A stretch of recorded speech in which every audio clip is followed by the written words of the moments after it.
Today on Bakes and Blenders, we're going to be making chewy chocolate cookies loaded with chocolate chips, drizzled with chocolate, and then topped with a little bit of flaky sea salt. These triple chocolate cookies are incredibly delicious, but even better, they're super easy to make. So let's get started. First, combine all of your dry ingredients. I've got my all-purpose flour in a bowl, I added my bread flour, and now I'm going to sift in my cocoa powder.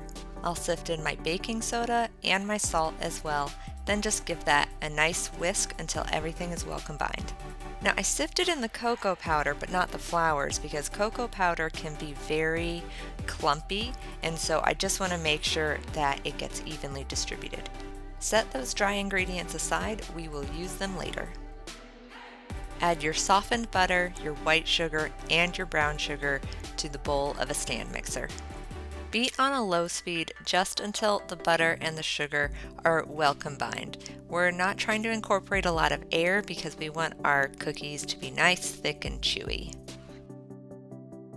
And don't forget to scrape down your bowl every so often during this entire process. Add your molasses or corn syrup and just beat until combined.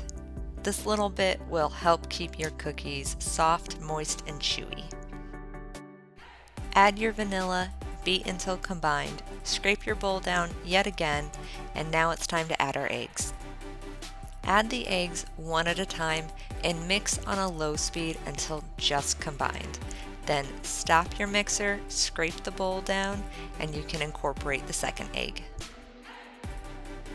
You can find links to these recipes in the description box below this video. Scrape your bowl down yet again. Now we're going to add our dry ingredients and mix on a very low speed until it's just about incorporated. If you're enjoying this video, go ahead and give it a thumbs up, and don't forget to subscribe so you can see more of my videos. There are probably still some dry streaks, and that's perfectly fine. Scrape your bowl down just a little bit. Now we're going to add our chocolate chips and mix it for just a few seconds until it's mostly combined. Time to scoop out our chocolate cookie dough. I use a size 20 Vollrath scooper disher, and for me this is the perfect size of cookie. The scoop does a few things for me. One, it gives me a gorgeous shape for my cookies, and they bake up in a mostly circular way. It also means that they're all even so that they bake equally and you don't have some cookies that are more cooked than others.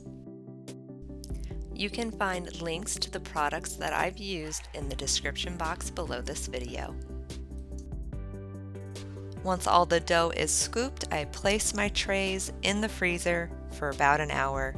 Then I transfer them to a freezer bag and I'll keep them in the freezer overnight or until I need to bake them. Place frozen cookie dough balls on your prepared baking sheet and bake at 325 degrees Fahrenheit for about 20 minutes.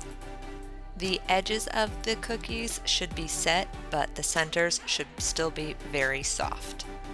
Cool on the baking sheet for about 5 to 10 minutes, then transfer them to a cooling rack to cool completely before we decorate.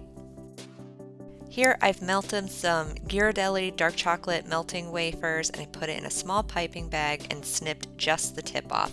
And you just want to kind of go crazy and cover each cookie with a solid drizzle of chocolate. These melting wafers are really awesome because you don't have to worry about fat bloom or tempering the chocolate, but it does set really quickly. So immediately go in and sprinkle some nice flaky sea salt on top of your cookies. The salt really brings out the chocolate flavor, and I think it rounds it completely, so it is optional, but I highly, highly recommend it. Now you've got yourself some thick, chewy, triple chocolate cookies topped with flaky sea salt. These cookies are so delicious. They're soft, they're rich, they're moist, they're fudgy, all the good stuff. If you want to see another triple chocolate recipe, check out my chocolate mayonnaise bundt cake. Don't let the title scare you off. Check it out. There's a link on your screen and down below in the description box. I'll see you in the next video. Happy baking!